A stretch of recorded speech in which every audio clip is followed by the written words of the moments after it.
Before I get started on what I want to share with you this morning, I just wanted to acknowledge that a number of our folks have been and probably still are in Pittsburgh attending the Unitarian Universalist Association's General Assembly. There's a big worship service that goes on Sunday morning at the last day of GA, and I'm sure that some of our folks are there, Reverend Leah being one of them. And so I hope that they've had a wonderful experience at GA and have just enjoyed the feeling of just being in the presence of so many other Unitarian Universalists. That's one of the things I always love about attending GA. It's just that kind of experiencing the critical mass, if you will, of UU.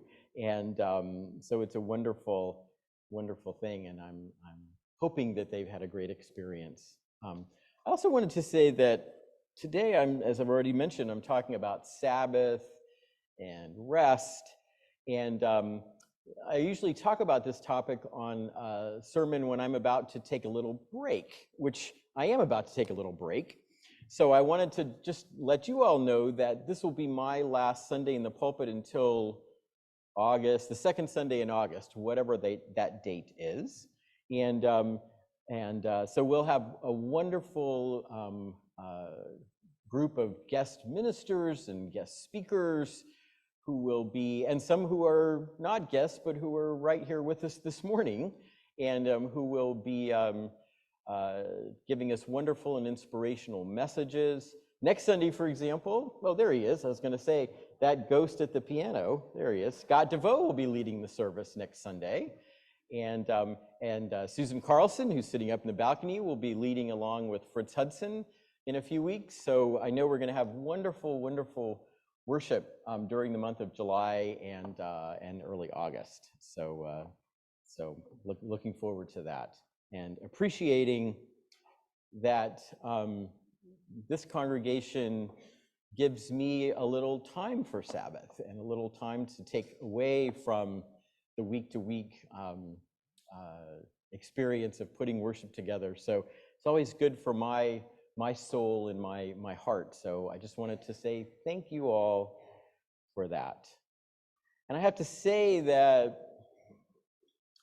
I need it. I need it. I need to have a little bit of space to put my to-do list away, to recover some balance between doing and being. It's hard for me, I don't know about you, to quiet that little voice in my head that tells me, I forgot to do this, you should be getting this done, you're behind on that, get it done now, get it done as quickly as possible. Man, that voice is annoying. It really is. It's very annoying. Now, it does help me to make sure I'm ready for Sunday mornings. It does help me to make sure I'm prepared to teach a class or done whatever preparatory work I need to do to attend a committee meeting here. But listening to that voice, in what feels like 24/7, it's tiring. It wears me down. And by the way, that voice is not coming from any of you. I have been blessed to serve congregations that have always said to me, you need to rest. Don't come to every meeting. Take a break. The problem isn't any of the voices of the people I serve, it's that voice up here that's telling me to work, do, work, do. Where does that voice come from? I don't know. Maybe I'm the only one in this room that has that voice. I don't know. Why does busyness and overwork so often take over my life and maybe some of your lives? Well, I think that much, or at least some of the answer, stems from the culture, the society, and the economy that we live in. A culture that puts a premium on not simply doing and working hard, but always striving to do more and to work harder. And the economy that we live in and work in and exist in certainly forces us more and more, it seems, to work harder and harder. And the crumbling safety net that unfortunately our governmental system and policies has permitted and allowed to be in place is compelling more and more of us to work 2, 3, maybe even more jobs just to make ends meet.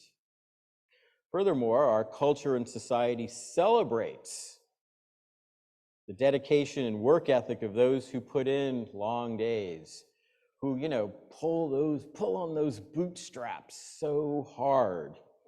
Those are the people that we tend to admire and celebrate. And then, of course, while advances in technology and communication, they've certainly added convenience and make it easier on many levels to communicate with each other, they can make it so hard to disconnect, decompress, to stop checking our emails, to not respond necessarily to that text, to maybe turn off our devices for a while. Simply take some time for our hearts and our spirits. Take some time for Sabbath. Now, that word Sabbath can conjure up images of all sorts of things. Could be conjuring up the image of what you're doing right now. Sitting in a place of worship, listening to some minister talk about, arcane theology or riffing on some sacred text. It doesn't even begin to capture what I think Sabbath really means. Sabbath isn't ultimately about theology or sermons or sacred texts.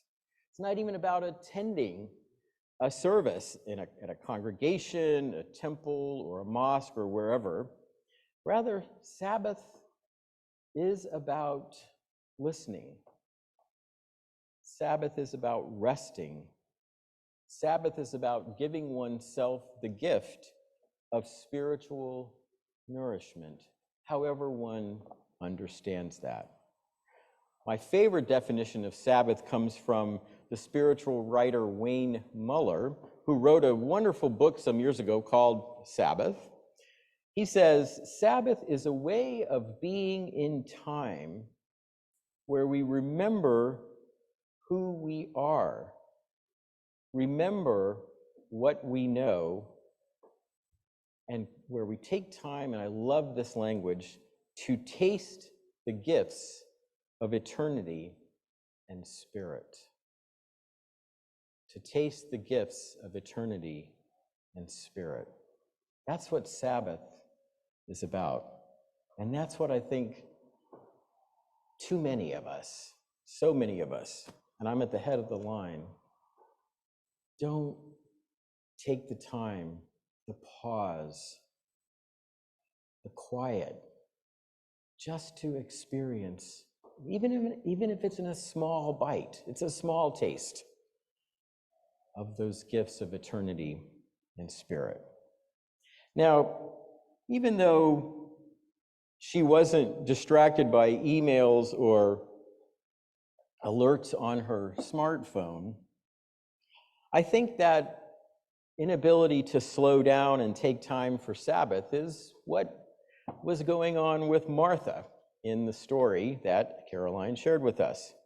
I have to say that I have always found Martha to be the most familiar, even I would say sympathetic character in the story. Now, not that I'll ever be mistaken for someone who can't take their mind off doing household chores. I'll never be mistaken for that person.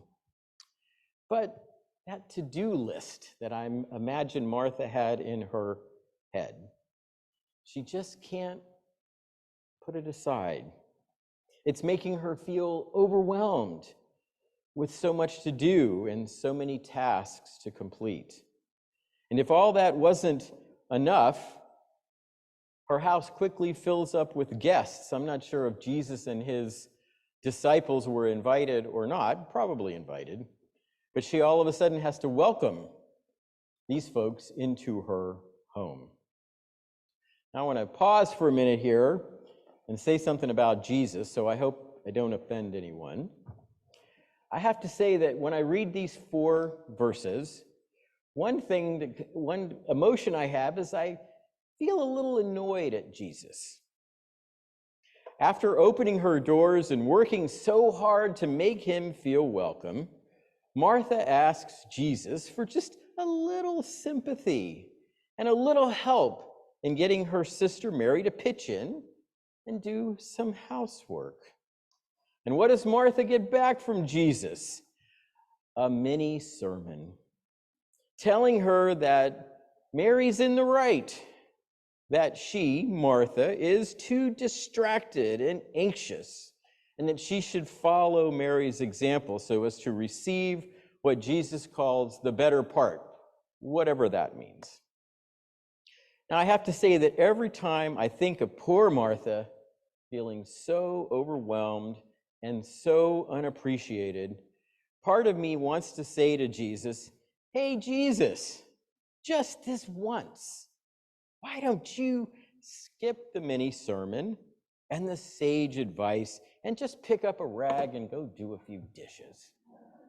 You know, that would help. That would help."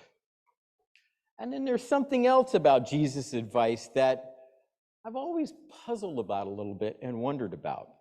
When Jesus praises Mary and says that she has chosen the better part, I've always wondered if he is advocating for a life of nothing but Sabbath and rest, for spending all of our time in prayer and meditation or in listening to the words of wandering teachers and rabbis like, well, Jesus. Now, while that sounds refreshing, I'm left wondering, well, who's going to make the trains run on time? Take out the trash, help out a neighbor, teach a child to read, heal the sick, or feed someone who is hungry. Is it really realistic to think that anyone can or should live a life just being and being and being? Well, this always happens whenever I think, aha, I finally got Jesus. I've finally out-debated him. I found a flaw in Jesus' teaching. Well, a little more reading and reflection reveals, no, he was onto something. In this case, I think I now understand that what Jesus is advocating for is not a life of all being and no doing, but rather balance. Balance between being and doing, so that we can avoid the stress and the anxiety. I mean, when you think about it, Jesus lived with that balance, because if the Gospels are to be believed, he did a lot of doing, a lot of good doing. Whoops. Sorry about that. See, too much being. I knocked the chime handle off there. So Jesus did a lot of doing. He fed, he healed, he taught.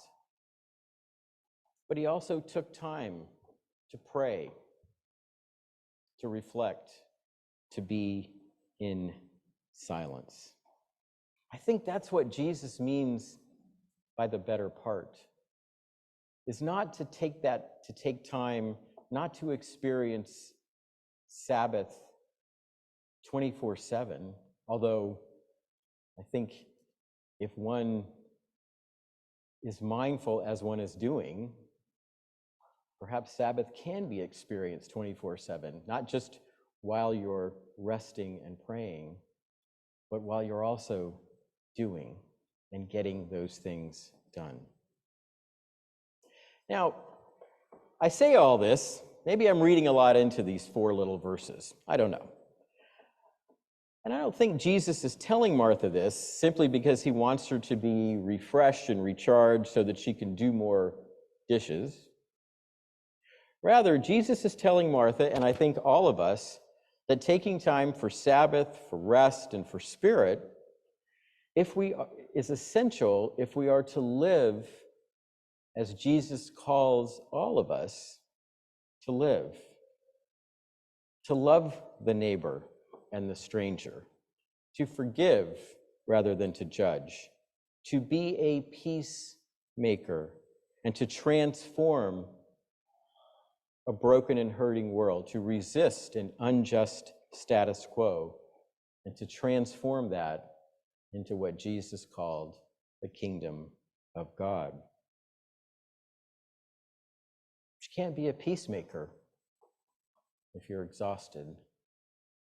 You can't be a justice seeker if your spirit is broken. Now, I'm reading a lot into these 4 little verses, and what leads me to think that this is what Jesus means by the better part is the context in which these verses appear in the Gospel of Luke. Because you see, as I was reading this story a few years back, I happened to just let my gaze wander to what was the text around it. And much to my surprise, I came to realize that right before it is my absolute favorite story in the Gospels, which I would always stop when I was reading that story and not read on. And that's the parable of the Good Samaritan.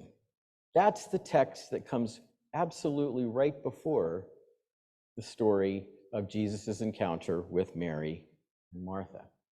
Now, I'm sure many in this room, maybe not all, know that story. I'll just recount it for you quickly. In the parable of the Good Samaritan, a man who has been robbed and left injured on the side of the road is ignored by 2 religious officials. They see him cross to the other side of the street, speed up their walk, and they move on. But then along comes another traveler, the Good Samaritan.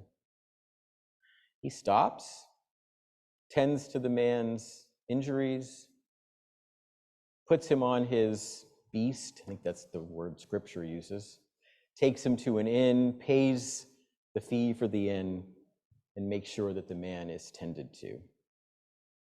Now, it's interesting to note that the Good Samaritan's actions are especially noteworthy because Samaritans were viewed in the society that the Good Samaritan was traveling in as outsiders and troublemakers and second-class citizens.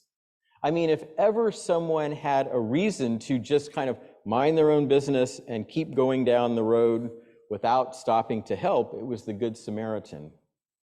But in that moment, they saw a fellow human being and a neighbor, not an enemy or a stranger. And it is the Good Samaritan who Jesus holds up as the example of how we should live. It is the Good Samaritan who embodies what it means to love one's neighbor and to include all people in that circle of love.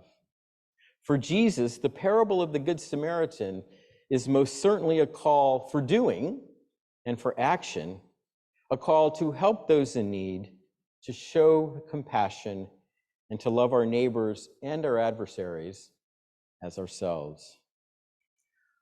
But this is where I think the story of Mary and Martha come in right after the parable of the Good Samaritan. There's one question that comes up is, well, in that story, why was the Good Samaritan able to stop? Why did the other 2 not? The story doesn't tell us that. Dr. King had a famous retelling of the parable of the Good Samaritan where he argued that in his belief was that the 2 religious officials didn't stop. I mean, they were busy and they were in a hurry, but he thinks they didn't stop because they were being guided by fear. They were afraid of that man in the ditch. Maybe he was faking. Maybe he was part of a team of robbers who were hiding around and they were going to jump out if anybody tried to stop and help. So they listened to their fear. They were overcome by their fear. The Good Samaritan wasn't. He simply heard the cries of someone who was hurting. He followed the voice of compassion that was calling to him in his heart. Why was he able to do that? I think the answer is because he understood what Jesus meant by the better part. That there must have been some Sabbath in his life. I imagine maybe as he was traveling down the road, he was imagining a beautiful place, or maybe following his breath, something, I don't know. But he was able to listen beyond any fear or anxiety he had, because the better part, the Sabbath, the rest, was in his heart. That's what I think was going on. And I think personally, and again, I don't know how this particular gospel was arranged. That's a topic for many PhD dissertations. I don't think it's an accident that a very important passage about Sabbath is right after, I think, the most important passage for me in the Christian scriptures, arguing that we are here to love. We are here to care. Good Samaritan that parable starts with the question when Jesus is asked, but who is my neighbor? The answer is everybody. Everybody is your neighbor. And that is precisely why Sabbath is so essential and so connected to our monthly worship theme this month, which is resistance. We cannot be an effective activist. We cannot be a good ally. We will never be a good partner in the struggle for justice if we ourselves are burned out and worn down. We can't listen with empathy, learn with curiosity, act with courage, live with gratitude without Sabbath and rest. It is only the rested heart and the nourished soul that can repair and mend a broken world. So let me just conclude by wishing you all some Sabbath and some peace. If you can, take some time to put aside and get away from those to-do lists and those endless tasks. Be still, calm, and at peace. And even if you aren't able to get away or fully stop all that you have to do, try to bring some being into your doing. Right? The great, now deceased Buddhist monk Thich Nhat Hanh had all kinds of interesting meditations about doing the dishes, while doing the dishes, eating a tangerine, and so on. There's always time for being if we're just intentional and if we just make that time. Take a moment to pause, to laugh, to sing, to dance. Seek out beautiful places where you can just be present. You know, all those things you have to do, all those things I have to do, they're important. They need our attention. But I'm going to try not to worry about them. I'll get them done. I'm going to try to let go, even if sometimes it's just for an afternoon, an hour, or a minute or two. I'm going to give myself, and I hope all of you will give yourselves the gift of rest, the gift of peace, and yes, the gift of Sabbath. Amen, and blessed be.